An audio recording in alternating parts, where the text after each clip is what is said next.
Hello, everyone. Welcome to Liberty Bytes on the Think Liberty Network.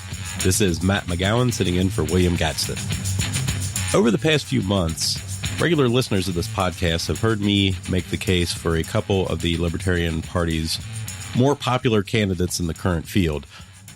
I have spoken on behalf of the perennial Libertarian favorite Noda, whose case kind of makes itself, and also did an episode on the combined presidential ticket of Kim Ruff and John Phillips.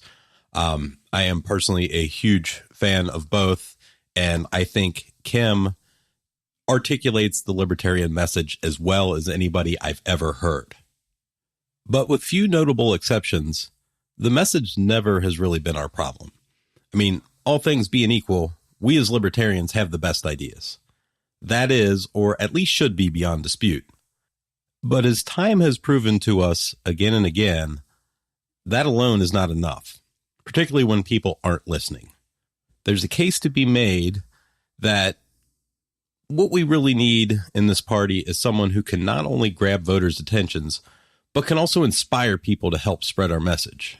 A candidate who can capture the hearts, minds, and imaginations of voters who are so disgusted and disenfranchised by the current system that many have abandoned the political process altogether. I recently had the good fortune of spending the better part of a weekend with just such a candidate, and that candidate is Vermin Supreme. Now, I already know what many of you are thinking. This must be a joke, right? Well, hear me out. While it's certainly true in the last two election cycles, the Libertarian Party's profile has increased among voters, we're still pretty far from a household name. Most folks, in fact, do not know who we are or who our candidates are, or even what we stand for.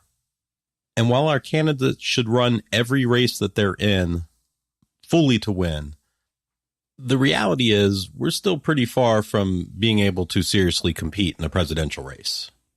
Libertarian candidates have nowhere near the money backing them that Republicans and Democrats do, so we really have little choice but to be creative in order to get our message out. And that's where Vermin comes in.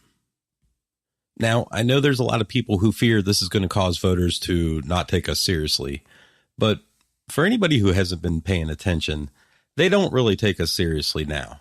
I mean, let's look at the last presidential election, for example. Regardless of your opinion of him, Gary Johnson was an excellent candidate. I mean, look at his story. Self-made man, self-made millionaire, took on the Republican establishment in New Mexico, beat them at their own game, ran for governor in a Democratic state, and won 2 terms. I mean, people loved him. He connected with folks. He was really our dream candidate. And the media absolutely filleted him, destroyed him, used every opportunity they had to make him look like a fool.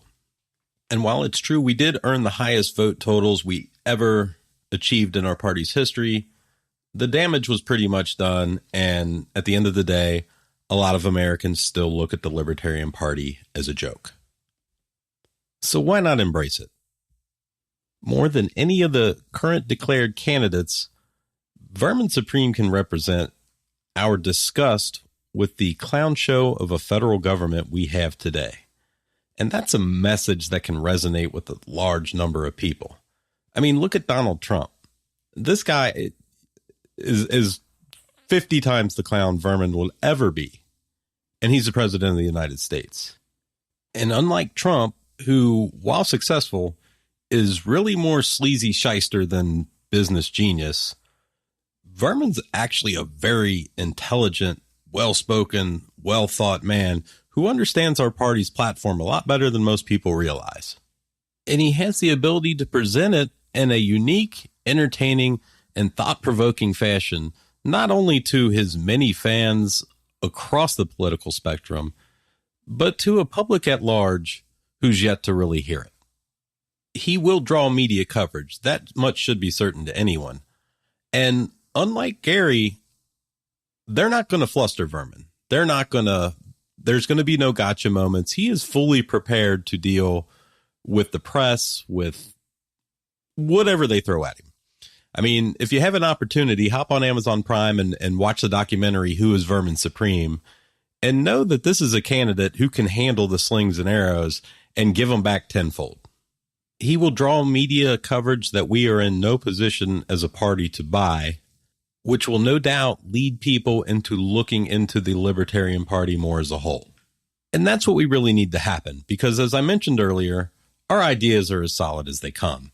We just need people to hear them. So rather than fearing them, let's embrace the labels the media is going to give us regardless. And let's focus ourselves as the people in the trenches, as the libertarian activists on the street, on the spreading of our message. I mean, I know there's a lot of folks who are yearning for a serious candidate, somebody like Justin Amash, who I have nothing but respect for, and I'm very glad that he is in Congress. But let's face it, we could bring Ronald Reagan back from the dead this year, and he wouldn't win as an L. And we really need to stop looking for a presidential candidate as a savior anyway. Let's reach people as best we can, and let's own our own messaging. Let's make light of the system and capture people's imaginations instead of trying to act like the very people we are up against. Let us, as a party, embrace our principles and boldly support a candidate openly befitting of the joke of a government we are forced to live under. There's still plenty of time between now and the nomination in Austin next year, so let's let the chips fall where they may, and let's, as libertarians, at least be willing to hear him out. Because at the end of the day, Vermin Supreme represents the individual freedom that every libertarian stands for, perhaps better than any candidate we've ever had. And managed properly, his campaign could take the message of liberty to a whole new level.